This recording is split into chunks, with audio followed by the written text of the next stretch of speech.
ఈరోజు మహిళా దినోత్సవం. ఈ సందర్భంగా ప్రతి మహిళకి వందనం. కాంగ్రెస్ పార్టీ ప్రతి మహిళని గౌరవిస్తుంది. అసలు సృష్టికి మూలం మహిళ. అసలు మహిళ లేకపోతే జీవం లేదు, అసలు సృష్టే లేదు. అలాంటిది మహిళ ఒక కూతురిగా, ఒక సోదరిగా, ఒక భార్యగా, ఒక తల్లిగా ఎన్నో పాత్రలు అన్నిటికీ న్యాయం చేస్తూ తనని తానే అర్పించుకునేదే మన భారత మహిళ.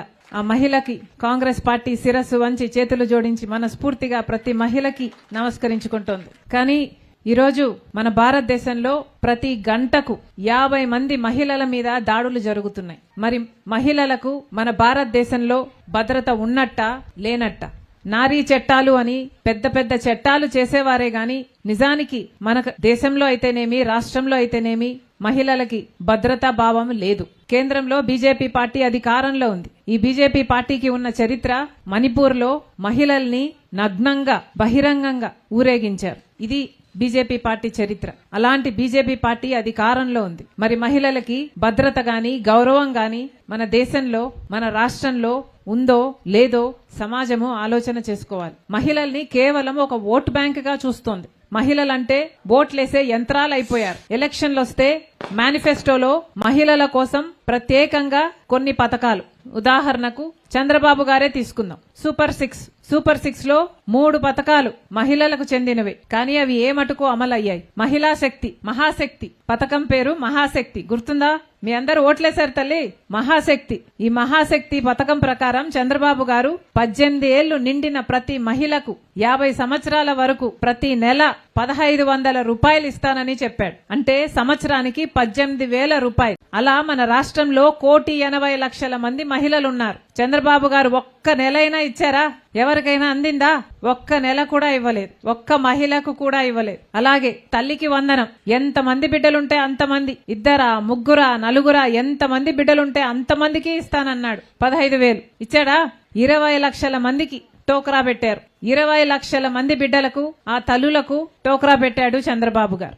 అలాగే ఉచిత సిలిండర్ సంవత్సరానికి 3 సిలిండర్లు ఇస్తామన్నారు. ఇచ్చారా? 1 ఇచ్చారా? 2 ఇచ్చారా? ఏళ్లలో చూపించండి.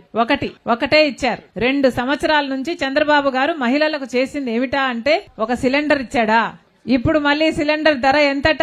ఇప్పుడు ఈరోజు న్యూస్, ప్రభుత్వం ఏమైనా సబ్సిడీ ఇస్తుందా, ప్రభుత్వం మీద భారం వేసుకుంటుందా అనుకుంటే ఒక్క పైసా భారం వేసుకోదు. ఇదే పరిస్థితి రాజశేఖర రెడ్డి గారు ముఖ్యమంత్రిగా ఉన్నప్పుడు ఇదే పరిస్థితి వస్తే రాజశేఖర రెడ్డి గారు మహిళల మీద భారం పడకూడదు అని ఆ రోజుల్లో సిలిండర్ ధర 50 రూపాయలు పెరిగితే మొత్తం 50 రూపాయలు రాజశేఖర రెడ్డి గారి ప్రభుత్వమే భరించేలా చేశాడు. గాని ఒక్క రూపాయి కూడా మహిళల మీద అధికంగా భారం పడకూడదు అని ఆలోచన చేసిన నాయకుడు రాజశేఖర రెడ్డి గారు. అసలు రాజశేఖర రెడ్డి గారు ముఖ్యమంత్రిగా ఉండంగా కరెంటు ఛార్జీలు పెరగలేదు, మున్సిపల్ ట్యాక్సీలు పెరగలేదు, గ్యాస్ ధరలు పెరగలేదు. ఏవి పెరగకుండానే, ఏవి పెంచకుండానే అంత అద్భుతంగా అన్ని ఆరోగ్యశ్రీ, ఫీజు రీయింబర్స్మెంట్, రుణమాఫీ ఇవన్నీ అద్భుతంగా అమలు చేసిన నాయకుడు రాజశేఖర రెడ్డి గారు. పాలకుడు అంటే అలా ఉండాలి. కానీ ఇప్పుడు ఎలా ఉన్నారు? అసలు చంద్రబాబు గారు ఏం చెప్పారు? మహిళలకు ఇచ్చే రుణాలు, డ్వాక్రా మహిళలకు ఇచ్చే రుణాలు 3 లక్షల నుంచి 10 లక్షల వరకు చేస్తానన్నారు. ఎలక్షన్లు అయిపోయి 2 సంవత్సరాలైంది. చేశారా?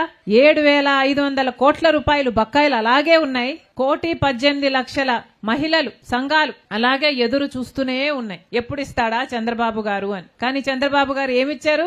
15,000 కోట్ల రూపాయలు కరెంటు ఛార్జీలు పెంచి మహిళలకి గిఫ్ట్ గా ఇచ్చాడు. చంద్రబాబు గారు ముఖ్యమంత్రి అయ్యాక 15,000 కోట్ల రూపాయలు కరెంటు ఛార్జీలు పెరిగాయి. అవన్నీ మీ దగ్గర నుంచే వసూలు చేస్తున్నాడు చంద్రబాబు గారు. అర్థమవుతుందా?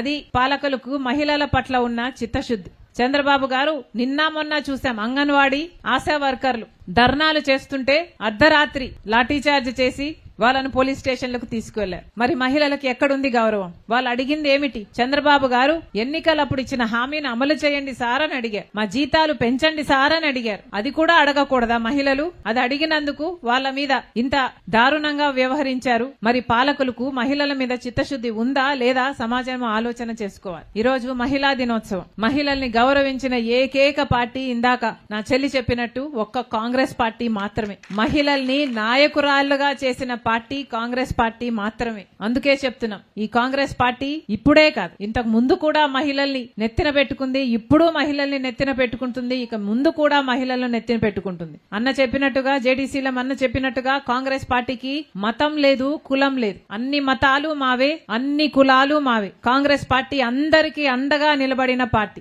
ఏ పార్టీ అయితే స్వాతంత్రం తెచ్చిందో అదే పార్టీ ఈ రోజుటి వరకు కూడా కట్టుబడి ఉంది రాజ్యాంగానికి. మనది ఒక సెక్యులర్ రాజ్యాంగం. అంటే ప్రతి మతము, ప్రతి కులము, ప్రతి భాష, ప్రతి ప్రాంతము, ఆడ మగ అందరూ సమానం. ఈ హక్కులు అందరికీ లభించాలి. ఇది కాంగ్రెస్ పార్టీ సిద్ధాంతం. ఇలాంటి పార్టీ ఇంకోటి ఉందో లేదో సమాజం ఆలోచన చేసుకోవాలి. మీ అందరూ ఆలోచన చేసుకోవాలి. అందుకే చెప్తున్నాం, ఈ రోజు కాంగ్రెస్ పార్టీని ఆదరించాల్సిన సమయం వచ్చింది. ఎందుకంటే సమాజంలో మార్పు రావాల్సిన అవసరం ఉంది.